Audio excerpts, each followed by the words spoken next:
Liga voli yang ada di Thailand sedang mengalami bahaya yang sangat besar, bukan dari jumlah peserta atau jumlah klub yang mengikuti Liga voli Thailand, tapi karena apa? Ya betul, karena jumlah sponsor yang ternyata sangat minim. Jadi kemarin itu kan saya iseng-iseng membaca mengenai perkembangan bola voli yang ada di Asia Tenggara. Nah, saya menemukan artikel ini. Ini adalah titel atau judulnya teman-teman semua, silakan untuk dibaca. Dari artikel atau dari judul di artikel ini, kita kan sudah bisa menyimpulkan tuh bahwa sampai saat ini ternyata Liga voli yang ada di Thailand itu ternyata kekurangan sponsor. Nah, hal itu mungkin cukup mengejutkan bagi kita semua, para fans voli Indonesia, karena apa? Selama ini mungkin kita menganggap bahwa Liga Thailand itu kan hype-nya oke, kemudian juga penyelenggaraannya sangat teratur atau sangat profesional, kemudian juga dari segi sistematisnya ini kan juga sangat baik, tapi ternyata di balik semua citra positif itu ada bahaya yang mengancam di Liga Voli Thailand, yaitu tadi ternyata mereka sampai saat ini itu kekurangan sponsor. Memang harus diakui bahwa sampai saat ini itu kan ada beberapa sponsor yang sudah memiliki komitmen jangka panjang untuk mendukung Liga Voli di Thailand. Salah satunya ini adalah proyek One Sport Association, One State Enterprise. Meskipun sudah memiliki beberapa sponsor atau partner dalam jangka panjang, tapi ternyata Federasi Bola Voli di Thailand itu menganggap bahwa dana atau uang dari sponsor itu belum cukup untuk menyelenggarakan Liga Voli di Thailand agar lebih baik lagi. Nah, situasi itu juga disadari atau dipahami oleh Federasi Bola Voli di Thailand, dan Presiden Federasi Bola Voli di Thailand beserta jajaran atau timnya itu berusaha keras untuk menarik sponsor baru. Tujuannya itu adalah kalau nanti ada uang dari sponsor baru yang tentu saja uangnya itu cukup untuk menyelenggarakan liga, nantinya diharapkan Liga Voli di Thailand itu akan bisa berjalan atau bisa diselenggarakan dengan lebih efektif lagi. Meskipun demikian, usaha keras atau effort yang dilakukan oleh Federasi Bola Voli di Thailand itu ternyata sampai saat ini itu kan belum membuahkan hasil tuh. Karena apa? Ya sampai saat ini ternyata belum ada sponsor baru yang bersedia untuk menjadi mitra atau untuk menyokong penyelenggaraan Liga Voli di Thailand. Padahal ini yang perlu digarisbawahi teman-teman semua. Federasi Bola Voli di Thailand itu sudah menjanjikan bahwa mereka itu akan menggunakan dana dari sponsor itu secara transparan. Tujuannya adalah biar ya tidak ada fraud atau tidak ada kecurangan. Karena apa? Kalau terjadi kecurangan yang dilakukan oleh federasi, tentu saja sponsor itu kan akan berpikir sekali, dua kali, tiga kali, dan ujung-ujungnya kalau terjadi kecurangan, ya sponsor mungkin tidak akan mau lagi menjadi mitra untuk mendukung penyelenggaraan Liga Voli yang ada di Thailand.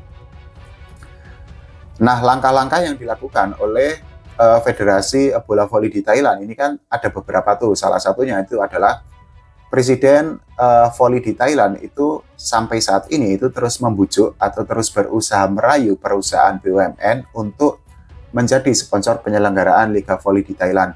Ini mungkin sama dengan Proliga lah ya. Kalau di Proliga itu kan ada Pertamina tuh yang mana kita ketahui Proliga itu kan Pertamina itu kan perusahaan BUMN atau perusahaan plat merah. Nah, hal yang sama itu juga ternyata saat ini dilakukan oleh Federasi Bola Voli yang ada di Thailand. Nah, Presiden Federasi Bola Voli Thailand itu menyatakan bahwa budget tahunan atau annual itu memang sangat diperlukan untuk penyelenggaraan Liga Voli di Thailand agar lebih efektif lagi. Nah, beliau itu juga menyatakan bahwa uang dari sponsor itu tidak hanya tentang mendukung kompetisi, tapi juga untuk mempromosikan olahraga dan juga untuk mengembangkan masyarakat serta untuk pengakuan negara.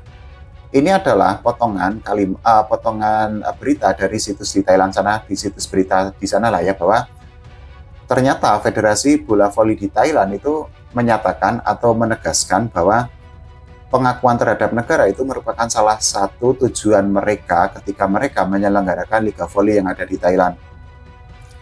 Meskipun demikian, ya memang tidak disebutkan berapa sih jumlah uang dari sponsor yang diperlukan agar Liga Bola Voli di Thailand itu bisa berjalan lebih efektif lagi.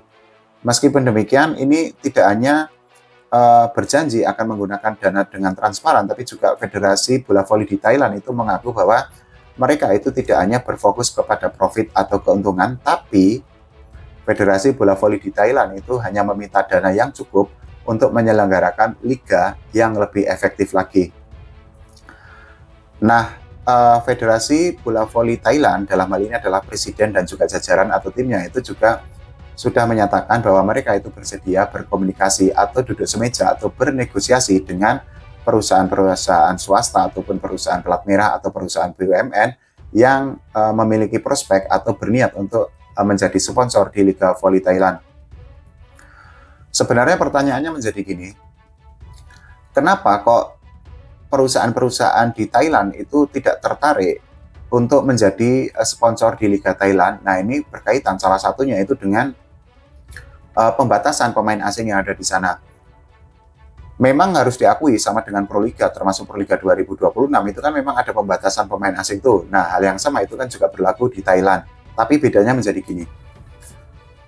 Proliga itu ada banyak pemain grade A yang dikontrak oleh klub peserta. Di musim ini aja ada Nabiliga, kemudian juga ada Wilma Salas. Belum lagi di musim kemarin sempat ada Nomore Keta, kemudian juga sempat ada King Leo, kemudian juga ada Kyle Russell dan lain sebagainya.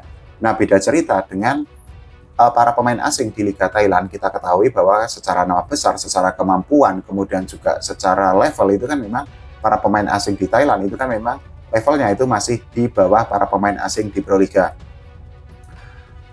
Alasan lain kenapa sponsor atau perusahaan di Thailand, baik perusahaan swasta ataupun perusahaan BUMN itu kurang berminat untuk menjadi sponsor Liga Thailand, itu salah satunya itu adalah minimnya jumlah penonton yang menyaksikan pertandingan Liga Voli di Thailand.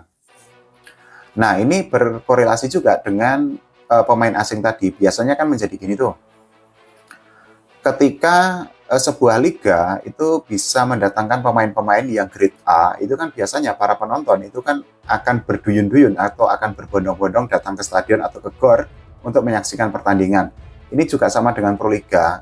Proliga itu kan kalau misal mendatangkan pemain-pemain yang grade A, misal kayak Markova, kemudian kayak Bukilik dan lain sebagainya, itu kan akan menjadi magnet bagi para volley-mania, bagi para fans volley Indonesia untuk menyaksikan pertandingan-pertandingan di Proliga.